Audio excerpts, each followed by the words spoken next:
Hola, hola, muy buenas tardes. Tenga cada uno de ustedes. Es un placer estar aquí con ustedes ya culminando la segunda semana del ciclo de videoconferencia en cuarentena. Es un gusto que todavía nos continúen con salud, con bienestar, cada uno de su familia, porque es lo importante y es lo que procuramos. El día de hoy tenemos una vez más a una gran persona, un gran amigo para cada uno de nosotros, Alejandro Méndez. ¿Qué tal, Alejandro? ¿Cómo está el día de hoy? ¿Qué tal, Lisbeth? ¿Cómo estás? ¿Cómo les va a todos? Muy bien, aquí andamos con las pilas al 100, sobre Qué todo bueno. concientizando a las personas, ¿no? Excelente, excelente. Pues muchas gracias por su atención y por la equivocación de haberme invitado de nuevo. Parece que no escarmentaron, pero bueno. Hasta ahorita no es ninguna equivocación Ah, bueno, y los ya. mismos televidentes lo demuestran. Bueno, mira, después de la plática de hoy, a lo mejor ya desmiento sus generosas palabras, pero ahí estaremos. Ok, vamos a comprobarlo con el tema de hoy que es praxis, comunidad y reino de Dios. Sin más Muy bien, preámbulos, Alejandro, tiene la palabra. perfecto. Pues voy a compartir ahorita la pantalla. La verdad es que mi cara no es demasiado atractiva como para ver absolutamente nada. Entonces voy a compartir ahorita una pantalla en donde tengo una presentación que nos permitirá ir siguiendo la exposición que quiero hacer. ¿Sí? Eh, Perfecto. Quizá este tema, praxis, comunidad y reino de Dios, quizá puede sonar un poquito extraño, un poquito raro, sobre todo cuando estamos tratando de hablar de una formación política. Sin embargo, me parece que aquí hay que tratar de sacudirnos muchos prejuicios que existen, ¿no? Si bien es cierto, me voy a referir en particular a un texto religioso, a un texto creado dentro de una comunidad religiosa, pero en el fondo el análisis que vamos a hacer o la exposición que voy a hacer no es una exposición exclusiva ni únicamente religiosa. Es decir, eh, un texto religioso, como cualquier otro texto, puede leerse, puede interpretarse. Ahí es donde entra una función hermenéutica desde diferentes contextos. Entonces, un mismo texto, no solo de una tradición, en este caso judio-cristiana, sino un texto, por ejemplo, islámico, hindú, budista, pueden hacerse diferentes lecturas de estos diferentes textos, ¿no? Aquí lo que pretendemos hacer es una lectura, me atrevo a decirlo de una vez, filosófica, no específica ni particularmente política, de lo que sería un libro de los que conforman el Nuevo Testamento, ¿sí? Y diciendo esto, iré aclarando algunos puntos según vaya avanzando la charla. En un primer lugar, partimos de aquí, ¿sí? Digo, me choca hacer karaoke académico y leer algo que ustedes pueden leer. Sin embargo, por cuestión de tiempo, para darme un ritmo, pues me voy a permitir leer esta pequeña parte que viene de un libro que creo que muchos por lo menos ubican. Dice, y eran constantes en oír la enseñanza de los apóstoles y en la comunidad, en el partir el pan y en las oraciones. Todo el mundo estaba impresionado por los muchos prodigios y señales que los apóstoles realizaban. Los creyentes vivían todos unidos y lo tenían todo en común. Vendían posesiones y bienes y lo repartían entre todos según la necesidad de cada uno. A diario frecuentaban el templo en grupo, partían en pan en las casas y comían juntos, alabando a Dios con alegría y de todo corazón, siendo bien vistos por todo el pueblo. Esta es una parte de un texto de los Hechos de los Apóstoles del Nuevo Testamento. Es un libro de los 26 que conforman este Nuevo Testamento, o de lo que se llama Nuevo Testamento, Nueva Alianza, que principalmente lo ubicamos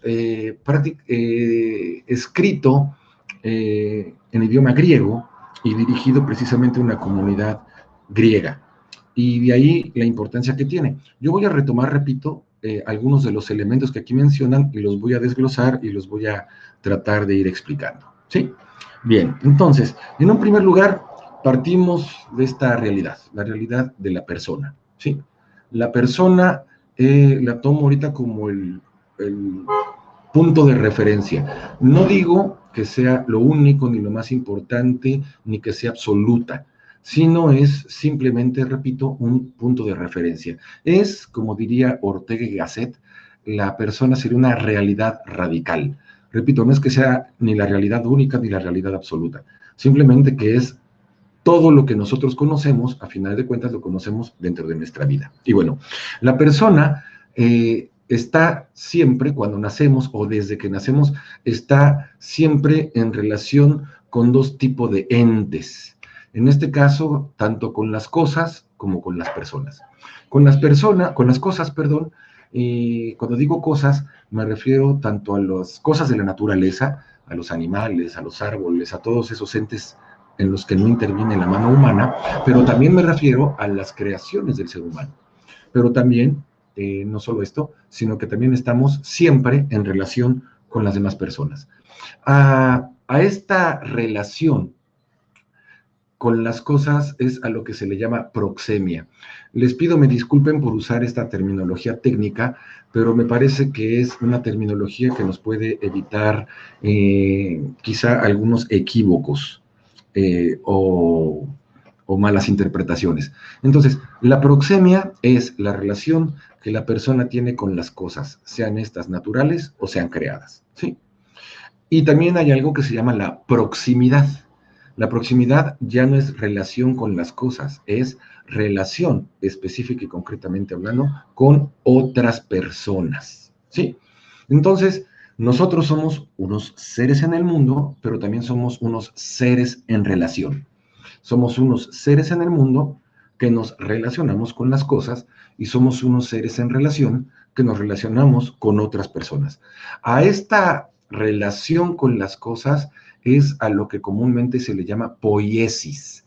No poesis no me refiero a poesía, sino a poiesis. Es decir, es lo que la persona hace con las cosas. Por ejemplo, cortar madera, clavar madera y hacer una silla, ese es un acto poético, ¿sí? Acto poético.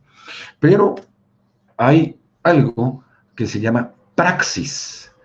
La praxis es todo lo que hacemos con las personas. Por ejemplo, si yo le doy de martillazos a un clavo para unir madera, eso será poiesis. Pero si yo agarro un martillo para darle en la cabeza a una persona, eso será una praxis violenta, una praxis injusta, pero será una praxis. Estos son los dos niveles de relación que tenemos. Ahora bien, si se dan cuenta, la flecha de acá es una flecha que es bidireccional. Aquí, me parece, esta base es la base del pensamiento judío-cristiano, ¿sí? Es decir, por lo regular en el pensamiento occidental se privilegia esto, y por pensamiento occidental estoy refiriéndome desde las culturas grecorromanas que después se desarrollaron en Europa. Todo esto es a lo que se le da prioridad, a la relación del ser humano con las cosas como tales, ¿sí? Con el mundo propiamente dicho. Se puede conocer, cómo se puede conocer, etcétera. Si nos damos cuenta nosotros a lo largo de la historia de la filosofía, prácticamente mucho versa sobre esto, ¿sí? En cambio, en el pensamiento judio-cristiano de carácter semita, en sus orígenes, se le da privilegio a esto, donde hay un elemento muy importante. ¿Cuál es el elemento importante? El principio no está en la persona, está en la otra persona. Es decir, el origen de una persona está en... El origen de una persona no está en uno mismo. Nosotros venimos de los padres. Es decir, nosotros nacemos gracias a los otros. Nosotros nacemos o nos gestamos dentro de otra persona. Nosotros, una vez que nacemos y nos alimentamos de otra persona. Es decir, la relación persona a persona es una relación fundamental. Es la primera de las relaciones. Ninguno de nosotros estaríamos ahorita vivos, ninguno de nosotros estaríamos en las condiciones en las que estamos si no fuera, para bien o para mal, gracias a la relación con los otros que se ha mantenido a lo largo de nuestra biografía. Incluso es la relación persona a persona la que nos condiciona, la que nos alecciona para relacionarnos con las cosas, para relacionarnos con el mundo. Aquí de lo que me interesa hablar precisamente es de la praxis.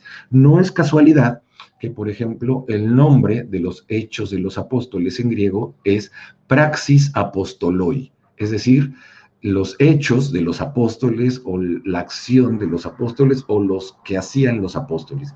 Pero lo que hacen, repito, se refiere a la relación persona. Entonces, este es nuestro tema y esto es lo que nos interesa, hablar de la praxis. Y praxis es, como aquí lo trato de definir de una manera muy sucinta, simplemente la reflexión sobre este concepto nos podría llevar mucho tiempo. Ahorita estoy haciéndolo de una manera muy sintética. Es todo acto humano que se dirige a otra persona. Y este acto humano no necesariamente tiene que ser bueno, como hace un momento lo ejemplifiqué. El martillazo a la cabeza de una persona sería una praxis violenta. Estoy pegándole a una persona, dar la mano, dar un beso, ayudarle en algún problema, etcétera. Todo eso sería la praxis, es decir, de la manera en la que nos relacionamos con los demás. Para la tradición hebreo-cristiana, la expresión que hay o la que bíblicamente se maneja es cara a cara, ¿sí? En griego le dicen prosopos, prosopon, y en hebreo es pnim al pnim, ¿sí? Esta relación cara a cara, que es el encuentro de la persona con la persona. Atención aquí, no estoy hablando del ser humano en general, no estoy hablando del ser humano en tanto una abstracción, estoy hablando de la persona, en el entendido que la cara es lo que tiene una identidad, ¿sí? Y esta identidad es, digámoslo así, única e irrepetible. En un momento más volveré sobre esto. En este sentido, parece que dentro de la proxemia y la proximidad, parece que las relaciones más importantes son las que nosotros establecemos en la proximidad, es decir, con el otro. En este sentido, el pensamiento judeocristiano entiende que todas las cosas de la naturaleza, nos podemos remitir al Génesis, por ejemplo, que todo lo que hace el ser humano, que todo lo que crea el ser humano es en beneficio de los demás, es en beneficio del otro. Ahí lo traté de representar con esta pequeña frase de el otro es el fin de mi praxis. Si nos ponemos un poquito estrictos, aquí podemos remitirnos incluso a uno de los planteamientos kantianos, ¿no? Al famoso imperativo categórico kantiano, de que no se puede hacer algo, vamos, la persona siempre es un fin, nunca es un medio. Las cosas de la naturaleza, las cosas creadas por el ser humano, son medios, exclusivamente medios. No son ni pueden ser fines. Fines son las personas. ¿Pero por qué? Aquí es donde entra la pregunta. ¿Por qué la otra persona es un fin? La pregunta es, ¿puedo yo tratar a una persona como cosa? Y la respuesta es sí. Y eso es lo que dentro del pensamiento judeocristiano será denominado pecado. Tema en el que por el momento no me voy a meter. ¿Cómo se reconoce precisamente a la persona? Es decir, ¿cómo se va más allá de la función de una persona que cualquiera puede desempeñar al reconocimiento de la persona como persona? Precisamente a través de esto que se llama amor, ¿sí? El amor, una palabra muy maltratada, una palabra demasiado abusada, pero una palabra de la cual no se puede prescindir dentro de la vida humana por la carga significativa que tiene, para bien o para mal. Para poner un ejemplo con esto, si yo, por ejemplo, voy a una tienda de conveniencia a comprar algo, la verdad es que, ¿qué es lo que me importa? Me importa que el otro me atienda, me importa que el otro me dé el producto que yo estoy comprando, me importa que reciba mi dinero y me importa que me entregue mi cambio. Es decir, ahí no estoy viendo una persona, ahí estoy viendo solo una función. Pero si la persona en la que yo veo ahí es una persona conocida, su rostro me es conocido, quizá puedo saber su nombre. Entonces ya voy mucho más allá de esto. Para decirlo todavía con mucha mayor claridad, ¿quién puede vender en una tienda de conveniencia? Cualquier persona que tenga un mínimo de condiciones para poderlo hacer. Pero mucho cuidado, ¿cuál es la experiencia en donde se reconoce a la persona como persona? La experiencia es la del amor, ¿sí? Es decir, cualquier persona que tenga ciertas condiciones y capacidades puede sustituir al que vende en una tienda de conveniencia. Pero a un amigo se le puede sustituir, a la pareja se le puede sustituir, no, porque el amor lo que pasa nos permite captar que la otra persona es única e irrepetible, que podrá haber mejores personas que él, mejores personas en el campo de los estudios, en el campo de los deportes, en el campo del arte, personas que se puedan expresar con mayor claridad o con menor claridad. Habrá personas que sean, quizá, que tengan menos capacidades físicas o musicales, pero como esa persona que tengo enfrente, ninguna. ¿Sí? Esa persona es una radical novedad. No hay en toda la historia de la humanidad, ni puede haber nadie que sea como esa persona. Quien realmente ha amado entenderá perfectamente lo que estoy diciendo. Es decir, quien tenga hijos podrá decir, bueno, ojalá y no suceda y tocamos madera. Eso de tocar madera es una superstición, lo digo por convención. Si fallece un hijo, tener otro hijo no sustituye al hijo ido. No me puedo conseguir otra madre distinta de la que tuve, ¿sí? Es aquí, repito, la experiencia del amor. Y aquí podemos reconocer tres niveles distintos de amor. Lo que podríamos reconocer como el amor erótico, ¿sí? Que es el amor a la pareja. A la pareja en las culturas nuestras o a las parejas en aquellas culturas en donde se reconoce y se acepta la poligamia, ¿sí? Pero el hecho de que se acepte la poligamia no significa que no haya responsabilidades, compromisos y obligaciones para con las personas, ¿sí? Incluso dentro de sus estamentos, tanto religiosos como jurídicos, aún en estas culturas. Entonces, pero este amor es para un grupo reducido de personas o para una persona. También tenemos otro tipo de amor, que sería el amor paternal o el filial. Paternal, el que a una persona con un cierto nivel, perdón, le dedica a una persona que está bajo su cuidado. O el amor que una persona que está al cuidado de otra le tiene a esos. ¿Sí? Y por último tenemos el amor de ágape o el amor de comunidad. Aquí, repito, cada uno de estos tipos de praxis amorosa, praxis erótica, praxis paternal, praxis filial o praxis de ágape, han tenido diferentes nombres. Por ejemplo, el doctor Dussel identifica en el amor erótico la erótica, esa rama de la filosofía que se encarga de reflexionar sobre la relación de pareja. Habla de la pedagógica, refiriendo a estas, ¿no? Que es esa rama de la filosofía que se encarga de reflexionar sobre la transmisión de la cultura. Y habla del ágape. Qué curioso, fíjense ustedes. Él habla del ágape como la política, ¿sí? El ágape sería la política, es decir, el amor que se dirige a cualquier persona en donde hay un esfuerzo, una voluntad por reconocer que cada persona que existe es única e irrepetible y por lo tanto tiene dignidad, ¿sí? En algún momento hace tiempo, todavía podemos hablar antes de las campañas presidenciales del 2019 y todo lo demás, pero en 2018 y todo esto, alguien habló de la república amorosa, ¿no? Y muchas personas se fueron a la yugular, obvio, se juzgaba desde la ignorancia, ¿no? Una república amorosa, en el fondo, ¿de qué está hablando? Está hablando de un grupo de personas que se reconocen entre ellas como personas, donde hay personas que efectivamente pueden tener diferentes funciones, pero no tienen más ni menos dignidad, ¿sí? Es decir, una persona que corta el pasto, los jardines, una persona que levanta la basura, un médico que atiende a sus pacientes, un profesor que da clase, un presidente que dirige un país, no tiene ni más ni menos dignidad entre ellos. Tienen diferentes funciones, sí, y diferentes responsabilidades, pero ninguno de ellos tiene más o menos dignidad. Todos tienen dignidad. Y desde esta dignidad es de donde se juzga. La capacidad de reconocer esa dignidad en todas las personas es lo que se llama o se reconoce como ágape. Sigamos adelante. Entonces, con lo dicho hasta este momento, a manera de un rápido resumen, podemos decir que la praxis a la que nos referimos nosotros es una praxis de amor. Específicamente, ahora me refiero al amor de ágape, ¿sí? Se dan cuenta que voy reduciendo, que voy especificando cada vez el tema de nuestra reflexión. Entonces, lo que dice hace un momento, en este amor de ágape se reconoce que todos los miembros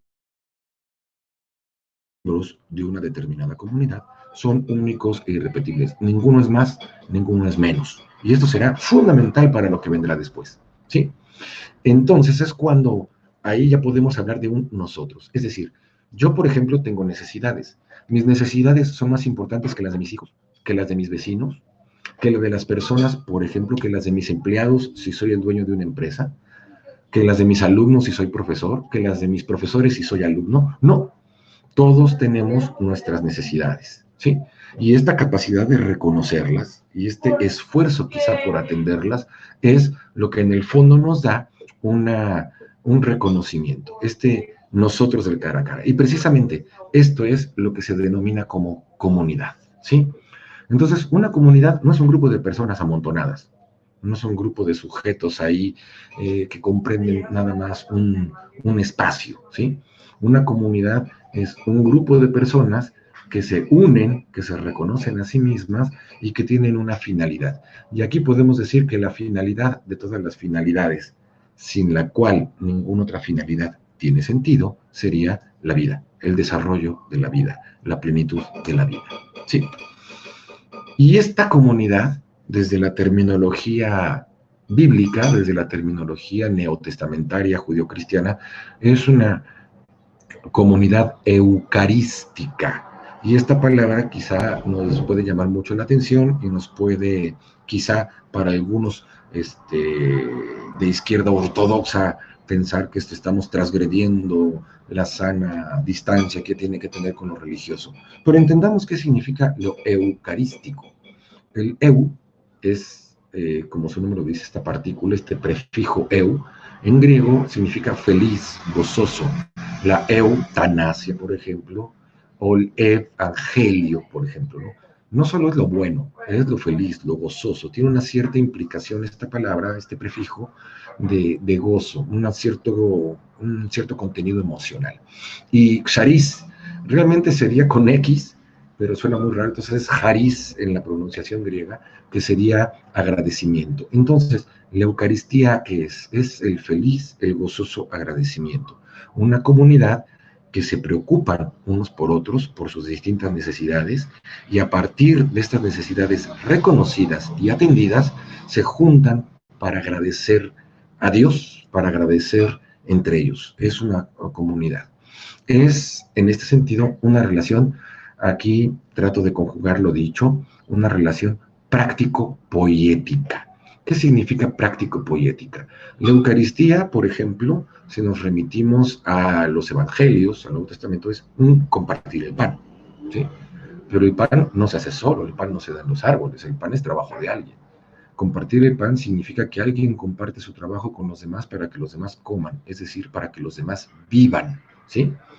Ahí, por ejemplo, quizá esto ya sería una labor de exégesis mucho más minuciosa que por el tiempo que tenemos en este momento no sería posible, pero cuando en el pensamiento hebreo se habla del cuerpo y la sangre, no se refieren específica ni únicamente a el cuerpo físico, me refiero a tendones, venas, huesos, ¿no?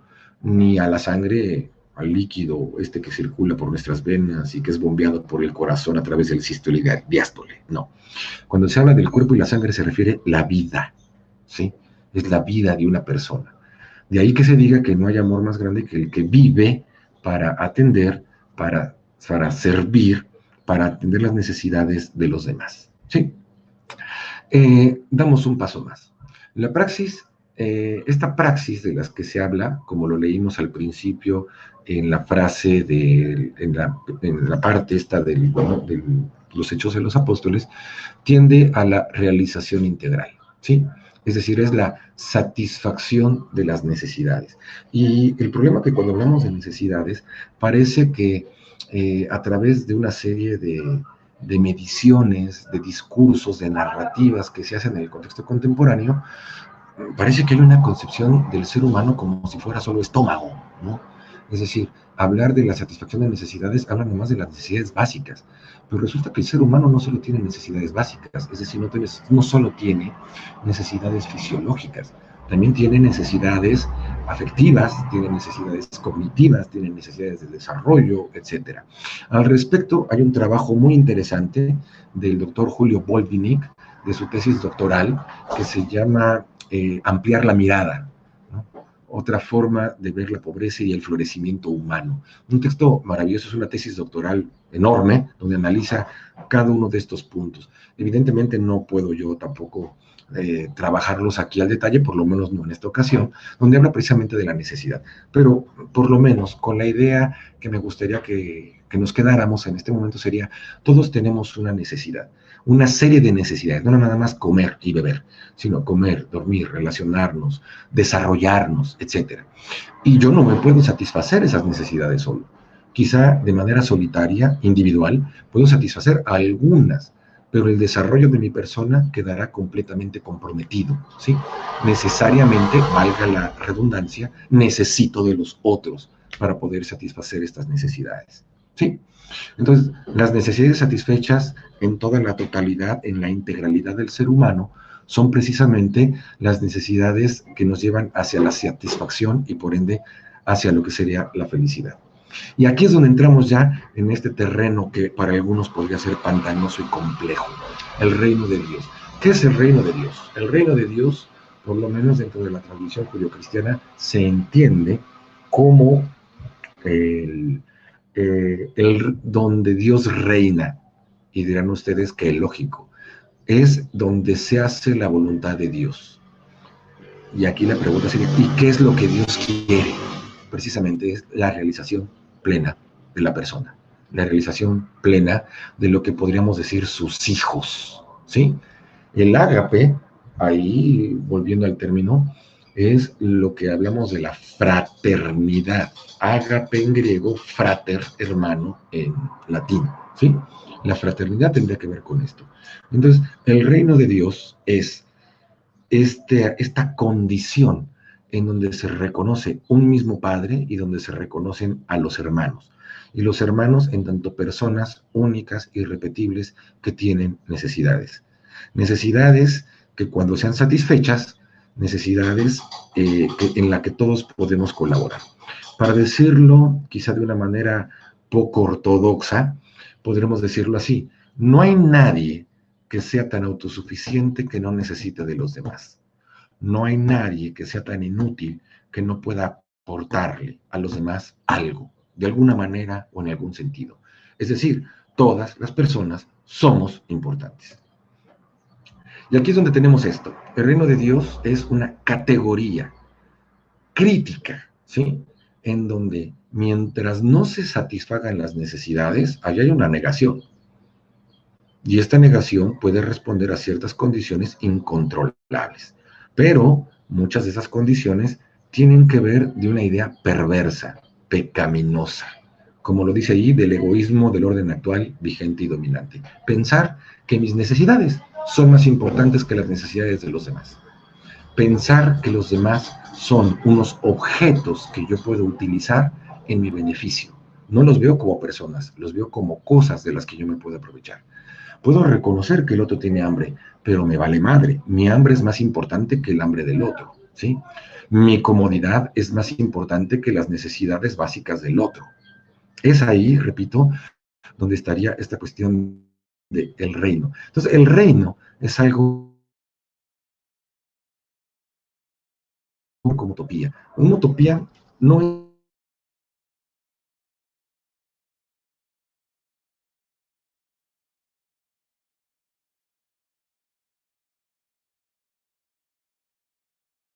tiene lugar en las condiciones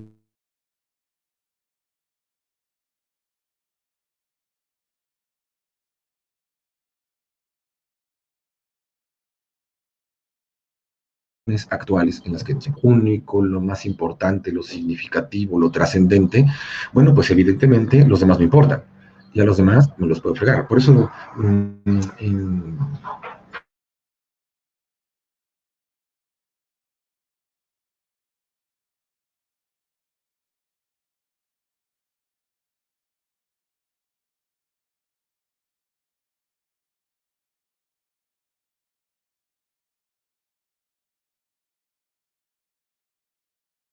es como empleado me lo chingo como consumidor o políticamente me lo chingo como como subalterno o sobre quien voy a ejercer un poder.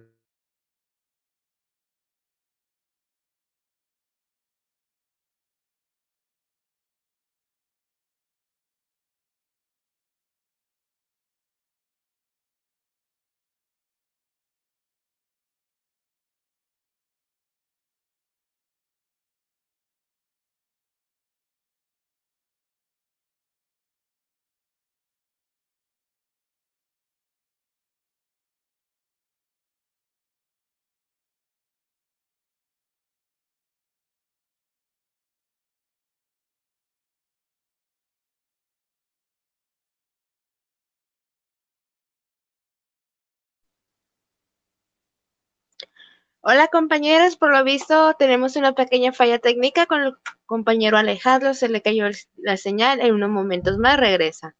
Por lo pronto, vamos a ir leyendo cada uno de los saludos, cada uno de las opiniones y recomendaciones que debemos acatar, para después continuar con esta conferencia que la verdad está muy interesante.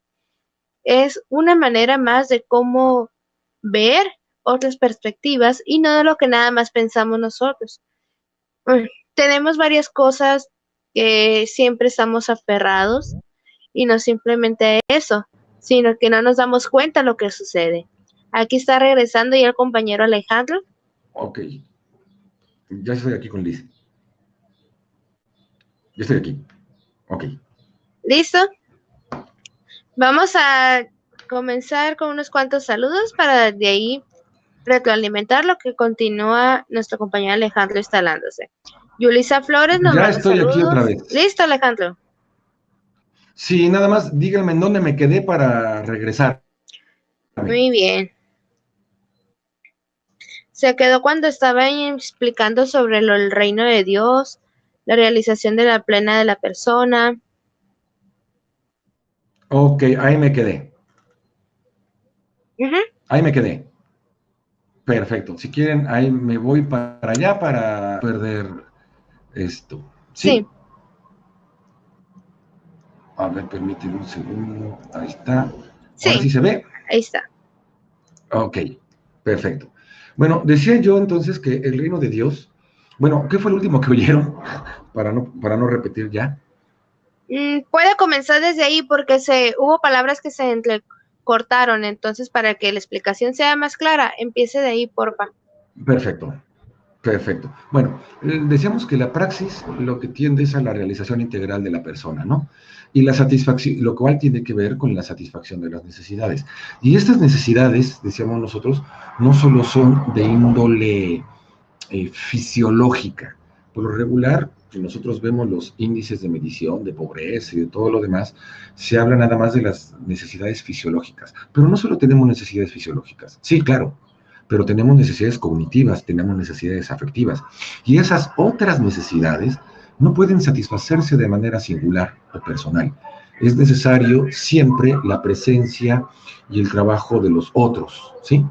En ese sentido, repito, es aquí donde encontramos donde se justifica esta frase, ¿no? De la praxis tiende a la realización integral, que es la felicidad plena, el gozo y la alegría, que son el fruto de la satisfacción de nuestras necesidades humanas, las que hacen que la vida no solo sea una sobrevivencia, sino que sea una vida efectivamente humana, ¿sí? Que sea efectivamente humana. En este sentido es donde entra el concepto de reino de Dios. El reino de Dios es, por decirlo así, es el reino en donde se cumple la voluntad de Dios. La pregunta obvia sería, ¿y qué es lo que Dios quiere? Bueno, aquí lo decimos. Lo que Dios quiere es la realización plena de la persona. Es decir, es el estado en donde las personas todas se reconocen como hermanos, es decir, donde se reconocen en su dignidad, donde se reconocen en su irrepetibilidad, en su radical novedad, en su unicidad, donde nadie es más importante en su dignidad que otras. Repito, puede haber diferencias en las funciones que se desempeñan, diferentes funciones que pueden ser más o menos de mayor responsabilidad, pero una cosa son las funciones y otra cosa es la dignidad. Nadie tiene más ni menos dignidad que otra persona. El problema comienza cuando yo creo que mi hambre es más importante que el hambre de los demás, que mi comodidad o mis lujos son más importantes que el alimento de los demás. ¿Sí? Es cuando quizá se comienzan a establecer jerarquías o pedigrís de personas. Por eso decía yo que llega a ser contradictorio, ¿verdad? Una vivencia religiosa de una religión, en este caso ya específicamente cristiana, judio-cristiana, si queremos verlo así, donde se habla del amor al prójimo, al próximo, ¿sí? En lo religioso, pero económicamente hablando, me chingo a mis empleados o me chingo al consumidor como comerciante. En lo político me chingo a mis subalternos porque lo que importa es el poder que yo tengo para mi beneficio y para obtener los recursos que a mí me permitan tener una vida desarrollada con mucha comodidad, sin tantas contrariedades, sin importar a quienes me friego. ¿Sí? Es aquí, repito, esta idea del reino de Dios. Y este reino de Dios, repito, tiene que ver con la satisfacción. Para decirlo a manera de un resumen y de una manera muy poco ortodoxa, podríamos decir que el reino de Dios es cuando una persona se da cuenta que necesita de los demás para satisfacer sus necesidades humanas, pero también cuando se da cuenta que ella puede aportar algo para satisfacer las necesidades de los demás. ¿Sí? No se trata de uniformar, no se trata de homologar, se trata de que cada uno, dentro de sus virtudes, cualidades, posibilidades, puede aportar a la comunidad lo que le es propio. Interesante pregunta sería aquí reflexionar sobre lo que es propio, pero esta ya será una pregunta que cada quien tendría que hacerse. Entonces, en ese sentido, el reino de Dios es una categoría que nos permite criticar, la realidad. Realmente los sistemas en donde nosotros habitamos, los sistemas económicos, políticos, educativos, realmente ven o consideran o parten de la dignidad de la persona. Realmente se consideran, cierto, hay negatividades propias de la condición humana. Digo, no se puede evitar que la gente se muera, porque somos mortales, pero sí se puede evitar de que se muera por ciertas cosas por las que no debería de morirse. Pero por otro lado también tenemos la injusticia, como lo dice ahí, el egoísmo del orden actual vigente, dominante.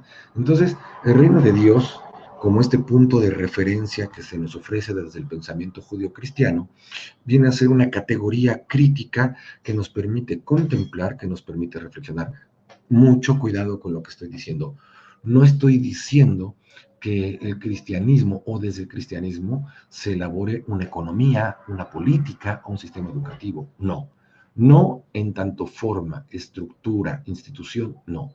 Pero quizás sí en tanto finalidad. Es decir, la finalidad de la política es servir a la comunidad. La finalidad de la economía es servir a la comunidad. La finalidad de un sistema educativo es servir a la comunidad. ¿Cómo se va a hacer esto? Bueno, para eso están los economistas, para eso están los politólogos, para eso están los pedagogos y educadores. Eso ya serían cuestiones mucho más específicas y concretas. ¿Sí? Voy a tratar de presentar un esquema en el que trato de conjugar varias de las cosas que hasta aquí hemos mencionado. En un primer lugar, tenemos un cosmos. ¿Se sigue escuchando, perdón? ¿Se sigue oyendo? Sí, adelante. Ah, perfecto. Tenemos un cosmos.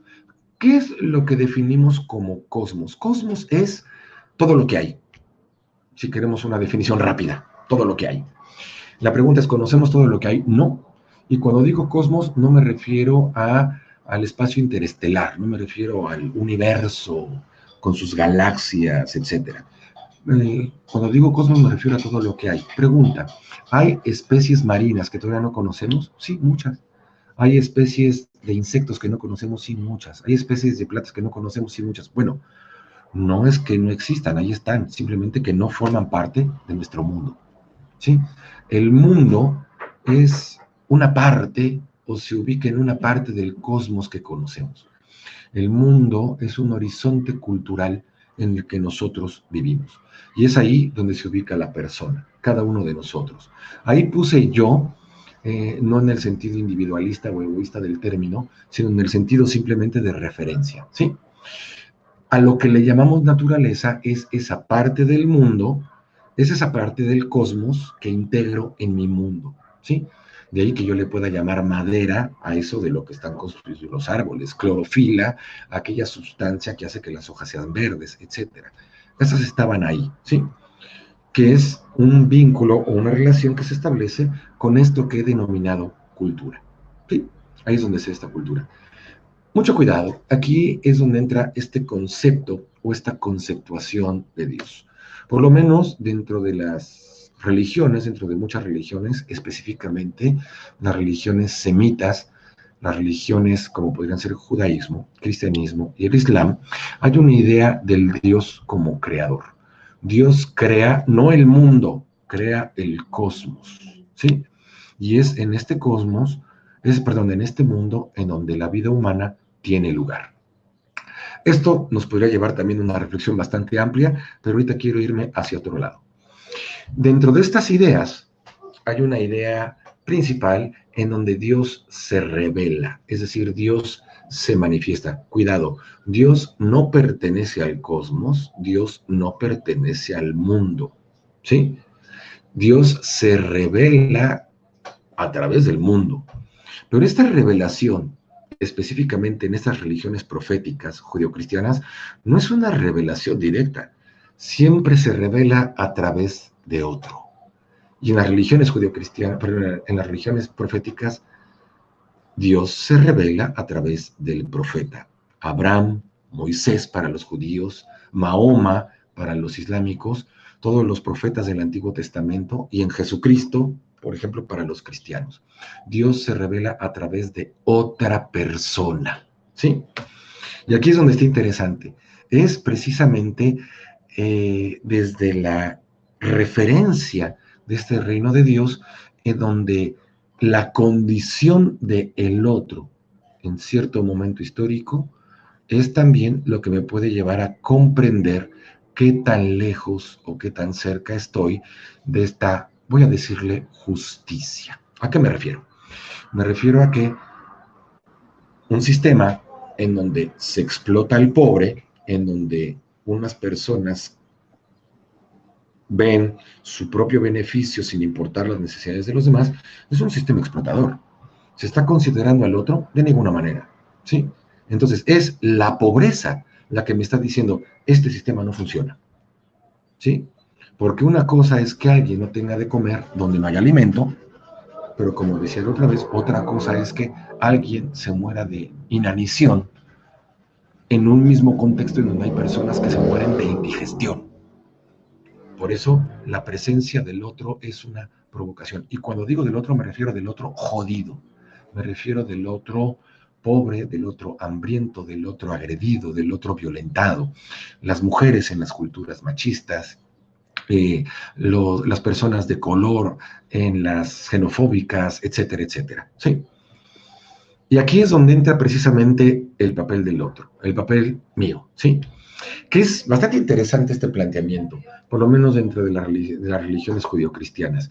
Es muy curioso, la palabra trabajo, servicio y culto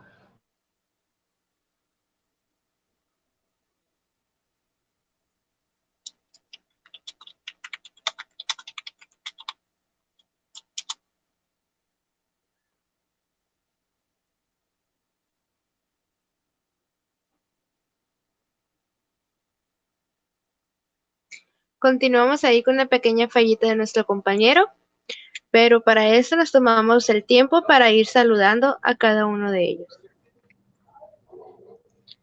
Un cordial saludo a nuestros compañeros que pertenecen al círculo de estudio, tanto General Álvaro Obregón como Sapere Aude, también el círculo de estudio, los rieleros que nos están acompañando. Nos acompaña nuestro compañero Jorge Humberto Huelna desde Cajeme. También tenemos nosotros Palazuelos, municipio de Hermosillo. Está también Socorro Rombo, Ciudad Obregón. Tenemos también a una Lupe Alejandro. Hola, siguiendo las experiencias como estudiante y excelente conductor.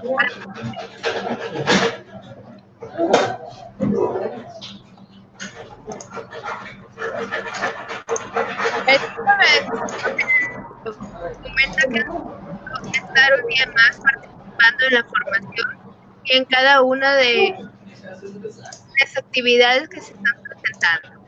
Yo digo, ¿no? Listo, Alejandro.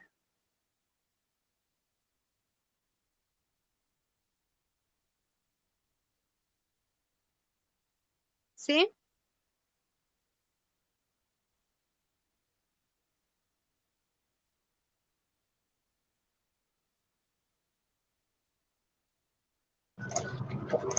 ¿Listo? ¿Ya me oye?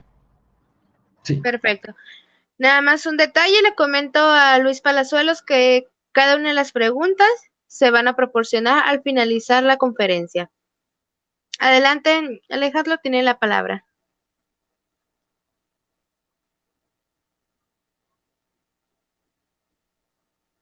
¿Ya se escucha de nuevo? Sí, listo.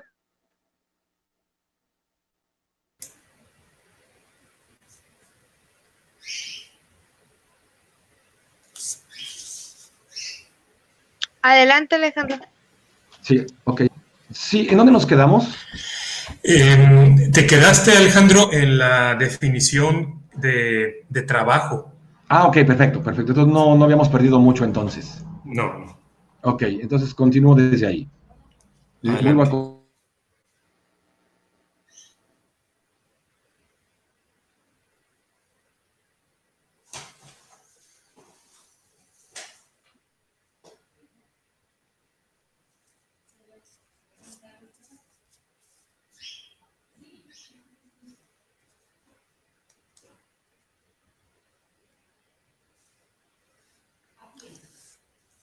Adelante, Alejandro.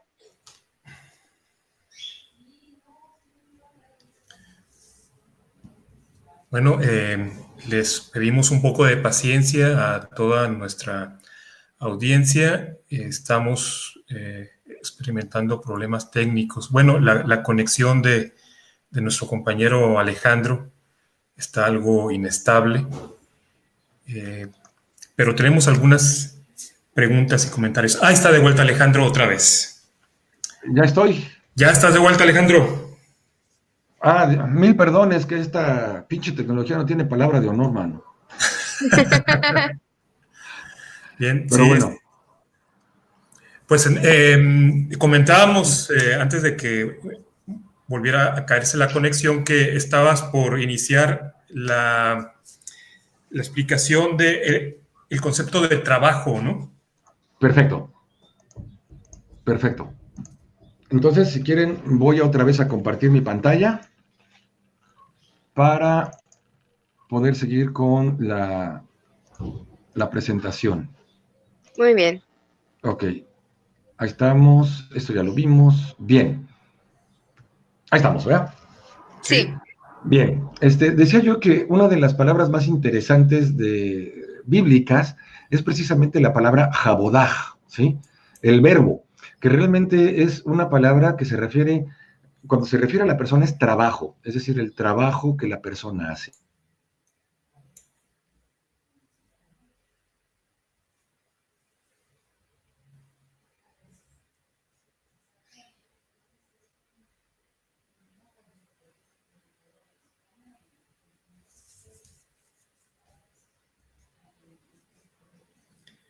Se ha vuelto a caer Sí. la conexión de Alejandro. Por mientras vamos pasando las pequeñas recomendaciones que tenemos para cada una de las personas que nos están acompañando. No está de más recordarles que son momentos para que se queden en casa.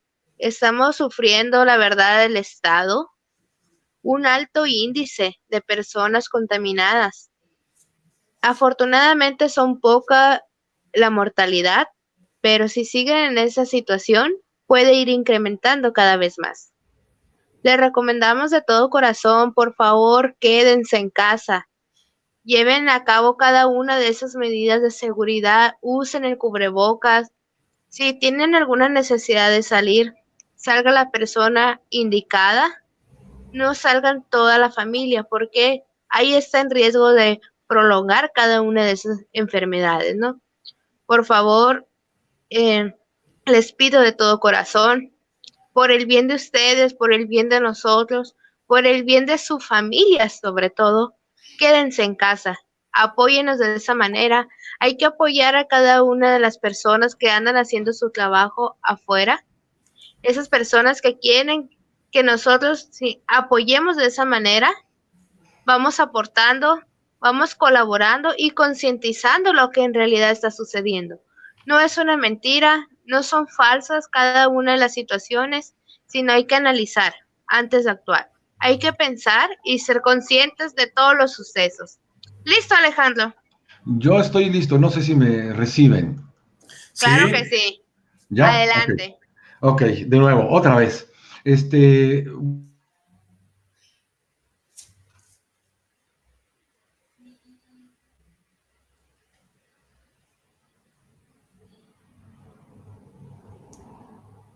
Voy a ir de nuevo a la presentación. ¿Sí se ve?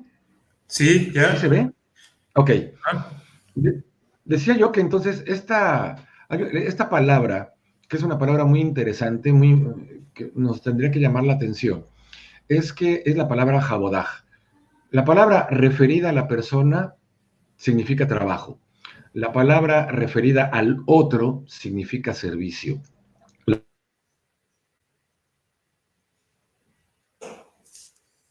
De la mentalidad cristiana, el trabajo sería entonces algo que yo hago como servicio al otro y como culto a Dios. Que es entonces, repito, esta significación y trascendencia que se le da, ¿sí? Es decir, el quehacer humano, en el fondo, ya no solo estaríamos hablando de una dimensión política de la fe, ahora estaríamos hablando también de una dimensión económica de la fe. Es decir, desde esta fe hay una idea de lo que tiene que ser la economía. ¿Cómo va a ser? Eso no lo dice la religión. Por eso está la ciencia económica. ¿Cómo tiene que ser? Sí, pero detrás de la ciencia económica, detrás de la ciencia política, detrás de las ciencias educativas, de las ciencias de la comunicación, de la ciencia misma, tiene que haber una concepción de persona, una concepción de vida, una concepción de mí, de los otros, una valoración que todo esto tenga que ver. Y este servicio, específicamente hablando dentro del cristianismo, es necesariamente un servicio liberador. A lo mejor la palabra puede sonar complicada, repito, para algunas personas que serían ortodoxas. Quizá el término más tradicional que se utilizaba antes era salvación. La salvación es otra forma de decir liberación. Y aquí tenemos, si nos queremos remitir incluso a los testimonios bíblicos neotestamentarios, o sea, del Nuevo Testamento, es el capítulo 25 de Mateo, ¿no? Donde lo dice con mucha mayor claridad. Me parece que es un texto que tendría que ponernos a pensar más allá de si profesamos o no una religión. Es el texto en donde dice: vengan benditos de mi Padre, porque tuve hambre y me dieron de comer, tuve sed y me dieron de beber, estuve desnudo y me vestiste. Y las personas que lo hicieron le preguntaban a Dios en ese juicio final, en el discurso escatológico. Pero ¿cuándo lo hicimos? Es cuando lo hicieron con algunos de los más pequeños, conmigo lo hicieron. Es decir, Dios está precisamente en la comunidad. Dios se manifiesta a través de los pobres, de los jodidos de la historia. Y es ahí donde estaría la labor de las personas, esta construcción del reino, el reino de Dios, que es, repito, este reino en donde todas las personas tienen dignidad, todas las personas son reconocidas y atendidas en sus diversas necesidades. Sería esta la idea fundamental o la idea central.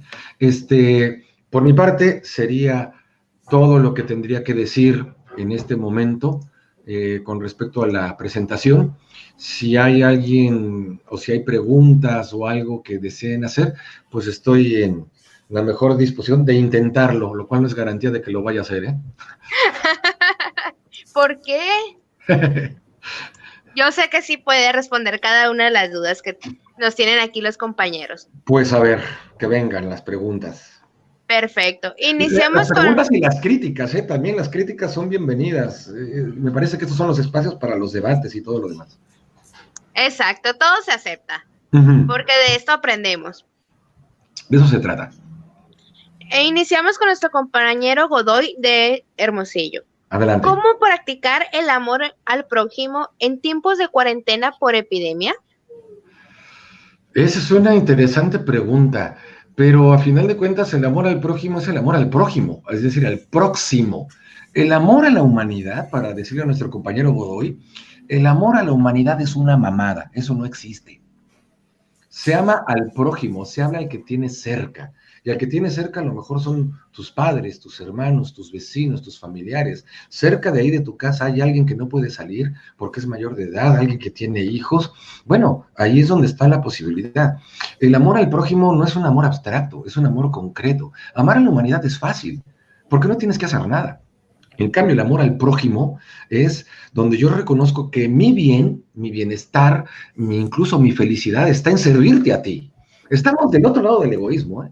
Estamos del otro lado de lo que podría ser la concepción de ser humano y de prójimo que maneja la narrativa neoliberal, ¿no? Estamos del otro lado, estamos en la antípoda de esta cosa. Muy bien, muchas gracias por la respuesta. Tenemos también a Ami Guerrero, que nos mencionó que Dios se revela a sí mismo a través de otros. Si uno no ofrece la apertura para dejar a otro relevarse, ¿se podría decir que Dios no existe? No, aquí la cuestión está en que la verdad es que la existencia de Dios no la sabemos. La existencia de Dios no es algo que se debe de demostrar, es algo que se puede creer. Para decirlo, para poner un ejemplo con claridad, vamos a suponer que yo salgo a la calle y me doy cuenta que las llantas de mi carro están ponchadas, ¿sí? De repente llega alguien y me ayuda. Atención, yo puedo decir gracias a Dios que me mandó a alguien, ¿no? ¿Es algo que se puede demostrar? No, es algo que yo creo. El Dios en el que yo creo se puede manifestar a través de otros, pero puedo ser un perfecto ateo y no puedo dejar de reconocer la gentileza y la bondad que tuvo la persona que me ayudó. A final de cuentas, la fe sería un horizonte que me permite interpretar la vida, el amor, la muerte, el sufrimiento, la bondad, la maldad, la justicia y la injusticia, desde un punto de vista muy específico, ¿no? Que son la de los contenidos propios de la fe que yo profeso. Entonces, la existencia de Dios, la verdad, es algo que no se puede demostrar concretamente. Si a mí me preguntan, ¿Dios existe? Yo creo que sí. Alguien puede decir, yo creo que no. Porque quien diga que sí tendrá que demostrarlo y quien diga que no tendrá que demostrarlo. En cambio, la fe no es algo que se pueda, vamos, el contenido de la fe no es algo que se pueda demostrar. La fe es algo que se cree. Claro, con mayor o menor razón, pero se puede creer, ¿no? A final de cuentas no es algo que esté en contra de la razón, pero puede ser perfectamente razonable el creer o no creer. Exacto, más que nada ya todo depende de las creencias y la formación que tenga la persona, ¿no? Exactamente. Bueno, continuamos con las preguntas con nuestro compañero Luis Palazuelos de Hermosillo. Adelante. Dentro de una de nuestras rutas, en este caminar dentro de la IBT, es vislumbrar a la utopía como esa esperanza dentro de nosotros, para ir en busca del estilo de vida idealizando en un presente no muy lejano. Sí, nada más que cuidado con la palabra idealización. A final de cuentas, me parece que una intención que palpita o late en lo que es esta 4T o todo lo que implica es pensar que otro mundo es posible, ¿no? Sin esa esperanza no estaríamos haciendo nada. Sin esa esperanza nos dejaríamos vencer por el peso de la realidad y por los golpeteos de la oposición y por las dificultades con las que nos topamos. Es decir, a final de cuentas hay una esperanza. Cuidado, no estoy diciendo específica ni únicamente esperanza religiosa, pero esperamos y creemos que las cosas pueden cambiar, que un sistema quizá no va a ser perfectamente justo, pero puede ser más justo de lo que es ahora, que una política, que una economía, que una educación pueden ser más justas, que una cultura puede ser menos injusta de lo que es ahora. Es esa esperanza la que nos lleva y la que nos orienta a final de cuentas, a esforzarnos y a hacer las cosas que hacemos. De lo contrario, no tenía sentido, ¿no? Sin esperanza no habría nada, vamos, ni siquiera estaríamos pensando en la lucha, buscaríamos más bien la manera de adaptarnos, de amoldarnos a la dinámica que está vigente, la dinámica neoliberal con todas sus manifestaciones, y ahora sí, sálvese quien pueda, ¿no? Es decir, voy a ver por mí y lo demás ya no sirve, ya no existe, ¿no? Muy bien, muchas gracias. También tenemos una pregunta más de... Entendiéndose como reino, el estilo de vida deseado en el mundo, comunidad, donde cohabitamos. A ver, si me puedes repetir la pregunta. Sí. Entendiéndose como reino, el estilo de vida deseado en el mundo, comunidad, donde cohabitamos. ¿Dónde cohabitamos? Cohabitamos. No entendí, es que no entiendo bien cuál es la pregunta en particular, pero cuidado con eso del estilo de vida, ¿eh? No sé si esto se cayó. No, ¿verdad? no, continúe. De nada sirve que cambien las cosas, por ejemplo, de nada sirve que cambie el sistema político, el sistema económico, todos los sistemas, si en nuestra mente no cambiamos. Es decir, si yo sigo pensando en mi cabeza que quiero tener un montón de dinero para satisfacer todos mis caprichos y lujos, dices, sigo pensando de manera neoliberal. Aunque el sistema no lo sea, ni la economía lo sea, ni la educación ni la cultura lo sea, en mi mente sigo deseando ser como los neoliberales me han inculcado o educado malamente a que yo sea, ¿sí? Entonces, si hablamos de estilo de vida, significaría, volvemos a la base, y repito, es una base teórica y por lo tanto abstracta, donde todos nos reconozcamos en nuestra dignidad y atendamos nuestras necesidades. Claro, las necesidades que tenemos los mexicanos serán quizá distintas, que no del todo diferentes, a las necesidades de una comunidad en África o de una comunidad en Borneo, ¿sí? Pero vamos, son necesidades distintas según nuestros lugares y contextos históricos.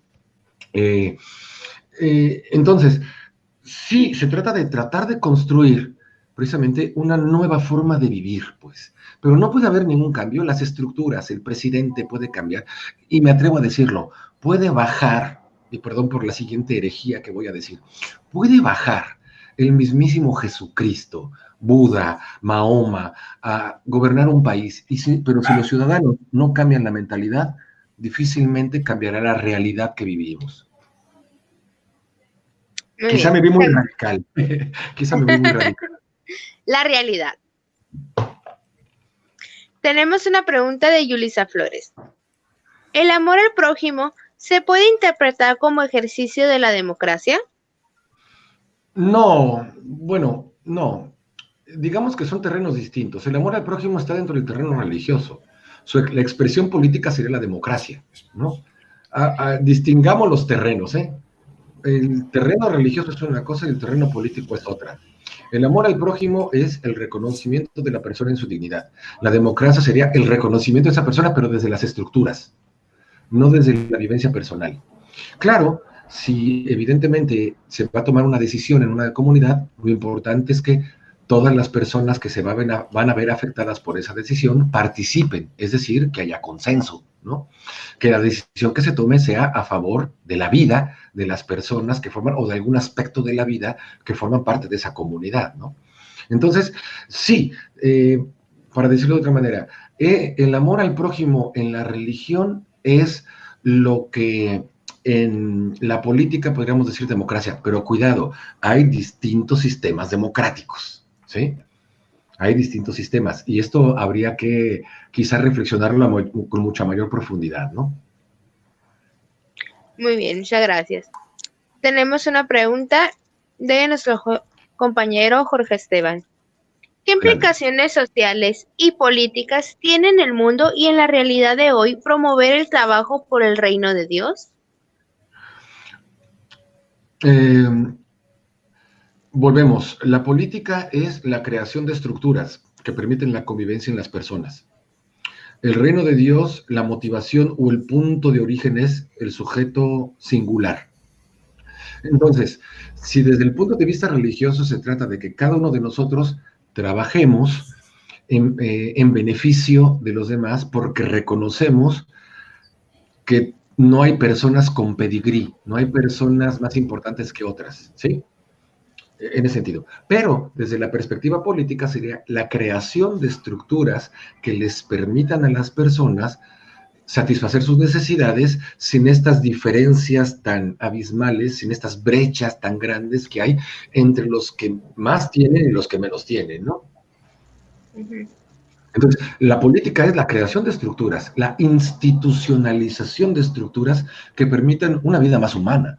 La religión es la motivación singular que se vive también en comunidad, pero es una motivación singular que brota del cambio de mentalidad de la persona. Aquí hay un tema maravilloso que quizá en otro momento podríamos tratar, que es la conversión, la metanoia, el cambio de mentalidad o la penitencia.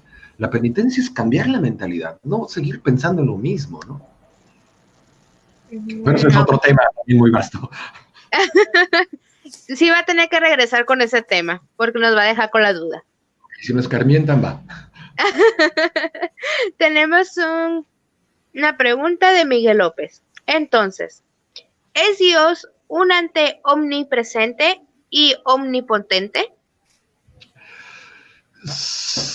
No sé si Dios sea el Dios que predica o que profesa el cristianismo, no lo sé, yo lo creo. Vuelvo de nuevo, desde la tradición que cada quien adopta, yo creo que el Dios que a mí me presentan es un Dios omnipresente y omnipotente, ¿no? Habrá personas que crean que sean budistas, ellos no conciben, por ejemplo, un Dios personal, sino que conciben un estado, que sería el nirvana, ¿no? Entonces, aquí no estamos hablando de Dios en el estricto sentido del término. Cuidado, la teología no es el estudio de Dios, es el estudio de la fe que tiene el ser humano en Dios. Eso sí se puede estudiar. A Dios ya vimos, Dios no forma parte del mundo, Dios no forma parte del cosmos, Dios se mete al cosmos, Dios se mete al mundo, pero al final de cuentas está sujeto a la interpretación humana, ¿no? Dios excede cualquier concepto que podamos dar de él. Muy Creemos de cualquier concepto que podamos dar de él. Creemos en eso. De hecho, continuamos con el momento de preguntas. Nos dice, ¿es posible hablar de una convergencia de los ideales del reino de Dios con los ideales más radicales de la izquierda? Por supuesto que sí. Es decir, si hablamos de un movimiento como el zapatista, ¿no?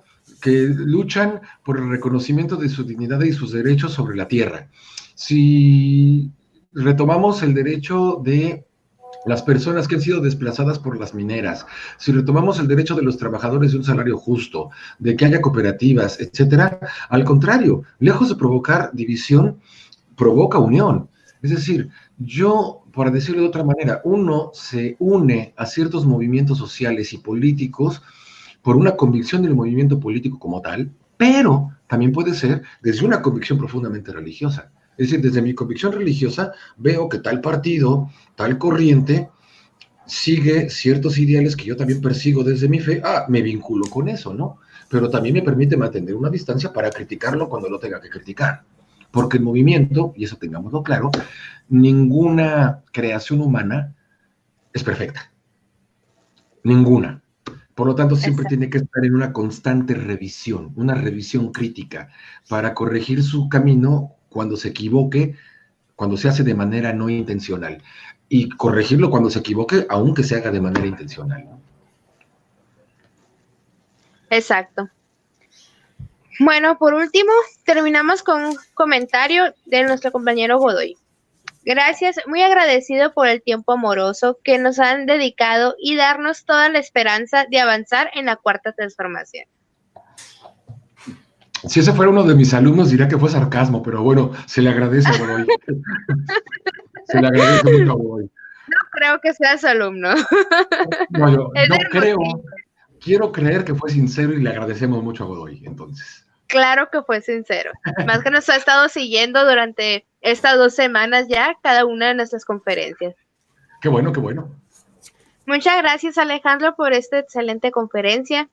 Hubo unas pequeñas fallas técnicas, pero la verdad fue excelente todo. Aprendimos algo nuevo y sobre todo nos ayuda a seguir concientizando y entretenernos un rato en nuestras casas y disfrutando de la familia. Pues al contrario, muchísimas gracias a ustedes por la oportunidad. La verdad es que es un privilegio estar con ustedes y sobre todo agradecerles la oportunidad que me dan de compartir estas ideas, ¿no? Que repito, evidentemente yo no tengo la verdad ni mucho menos, simplemente son un conjunto de ideas que se presentan ante la comunidad precisamente para esto, para ser discutidas, para ser debatidas. Y si lo que yo digo no tiene razón de ser porque hay mejores argumentos, que se caiga. Aquí no importa defender una postura, no importa lo que nos ayude precisamente a tener una idea mucho más clara de quiénes somos y qué hacemos, ¿no? Exacto. Más que nada porque siempre vamos a estar aprendiendo. Nadie somos perfectos y siempre se va a cometer algún error, pero para eso estamos los demás, para seguir apoyándonos unos con otros. Esa es la idea, Lisbeth. Perdón, antes de que se cierre la charla, pues está interesantísima, Alejandro. Creo que pueden surgir muchas más preguntas y seguramente que entre las personas que están viéndonos hay más cuestiones ahí pendientes, ¿no? Yo nomás quería, para cerrar por hoy la charla, que nos recomendaras alguna bibliografía, algunos libros donde se puede escarbar un poco más en varios conceptos que nos mencionaste, ¿no? Sí, claro que sí, hay bastante bibliografía. Hay un libro muy interesante, no sé qué tan fácil se pueda conseguir, que se llama Credo, así, tal cual, de Hans Kung. Es un libro bastante interesante en el que se plantean muchas cosas a cuestión de lo que serían los dogmas cristianos, que es una forma muy interesante de plantearlo, ¿no? Una forma bastante interesante, que, repito, la idea no es que nos den respuestas, sino que nos motivan y nos detonan las preguntas, ¿no?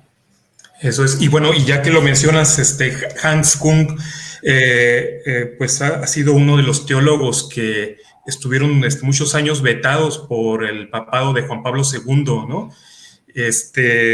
¿Podrías comentar, dicho sea de paso, por qué esta censura que padeció este teólogo? Sí, bueno, lo que pasa es que su censura se dio después del Concilio Vaticano II de 1965. Hubo un grupo de teólogos que se dedicaron a cuestionar precisamente el papel político, el papel de la Iglesia dentro de los diferentes regímenes políticos a nivel del mundo, ¿no? Y el cambio de estructuras que tenía que haber. Entonces, hubo muchos teólogos, entre ellos, digo, además de Hans Kung, estuvo Yves Congar, Edward Schilleberg, es decir, hubo un gran número de teólogos. Un teólogo que yo creo que nadie lo pudo censurar porque no le entendían, que se llamaba Karl Rahner, ¿no? También era un teólogo muy importante, pero tuvieron una censura. Afortunadamente, ya incluso desde el breve pontificado de Ratzinger, de Benedicto XVI, y junto con Francisco, muchos de esos teólogos que fueron criticados, que fueron vetados o silenciados, ahorita ya están teniendo una voz. De los libros que me preguntabas hace un momento, estaría muy interesante, por ejemplo, repito, aquí que se lea, aunque uno no sea religioso, pero por los planteamientos tan claros que hace, sería la encíclica Laudato Si de Francisco. La encíclica Laudato Si o Alabado Seas. es una encíclica que me parece que viene a cambiar mucho de lo que es la orientación de la Iglesia en el contexto contemporáneo, ¿no? Sí, y claro, y ya que lo mencionas también, nuevamente, esta encíclica pues es más o menos conocido que Francisco casi la retoma en todas sus palabras a partir de las contribuciones de otro teólogo que estuvo vetado durante el papado de Juan Pablo II, que es Leonardo Boff, Sí, y también. que actualmente pues es la mano derecha de Francisco, y eso creo que dice mucho, ¿no? Sí, definitivamente. Sí, son teólogos bastante críticos y es una forma distinta de mirar la teología. De hecho, esta corriente es algo que se llama la decolonización epistemológica de la teología, un movimiento 100% latinoamericano, ¿no? Y que, bueno, pues rinde bastantes frutos, ¿no? Bien, yo también quisiera mencionar, y para ver si nos puedes ampliar un poco más sobre el libro que comentábamos poco antes de entrar al aire, de Fidel y la religión. Este libro, ¿no? Exactamente, de Fray Beto. De Fray Beto, donde pues es una entrevista entre este religioso dominico, ¿no? Decíamos. Fray Dominico, sí. Sí, y Fidel Castro durante toda una madrugada. ¿Puedes comentarnos? Creo que tú lo comentarías mucho mejor, por supuesto. Pues no creo, la verdad, pero bueno, voy a hacer el intento. En general, es una serie de planteamientos bastante interesantes. Como bien lo dices, es una entrevista que le hacen a Fidel Castro.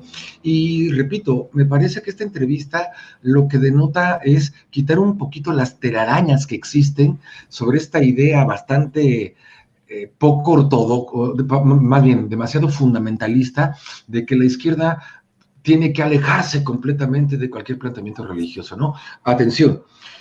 Cuando hablamos de que los movimientos políticos se tienen que tomar una sana distancia, valga la expresión, de la religión, claro, respondía a su época, ¿no? Respondía a la época en la que la mayoría de las religiones, no solo la cristiana católica, se aliaban o estaban del lado de los poderes políticos, principalmente dominadores o principalmente impositivos, ¿no?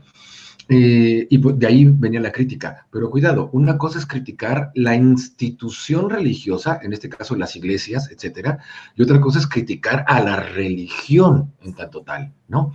Aquí de lo que estoy hablando yo es de la religión y de las virtudes o valores que tienen incluso para una persona no religiosa. Si quieren, en otro momento podemos hablar de iglesia, que también es una historia fascinante, ¿no? Pero eso sería diferenciar. Entonces, aquí me parece que una cosa es la crítica a la iglesia y otra cosa es la crítica a la religión. Y el problema es que a veces se confunden, ¿no? Hay unos autores que no establecen claramente los límites. Evidentemente, no hay una religión sin una iglesia, pero sí hay que establecer claramente una distinción para no caer en confusiones, ¿no? Muy bien, pues sí, ahí está, ahí quedó el cabo para retomar en otra ocasión. Te agradezco por mi parte y de todos mis compañeros el tiempo, este rato que compartiste con nosotros. Muy provechoso, creo. No, pues muchísimas gracias a ustedes de nuevo, Esteban, Heriberto, Liz, a todo el equipo de producción, ¿no? Mis perdones, he tenido problemas con el internet, casi durante todo el día por saturación, me decían, pero bueno, ya sabemos que estas ya exceden a nuestras competencias, ¿no?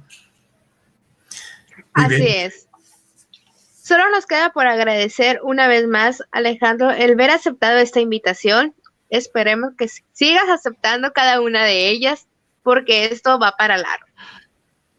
Excelente, y sobre todo, excelente, Lisbeth. La recomendación que les hacía hace unos momentos a cada una de las personas que nos escuchan. Por favor, quédense en casa, tomen las medidas necesarias, que los queremos ver con bien y queremos seguir siendo los mismos y hasta más, porque cada una de las personas que están embarazadas también corren alto riesgo. Así que por favor, cuídense, los queremos ver con bien y nos vemos el lunes. Que tengan un excelente fin de semana y le agradecemos al equipo de producción que estuvo aquí presente para hacer esto posible. Saludos, gracias.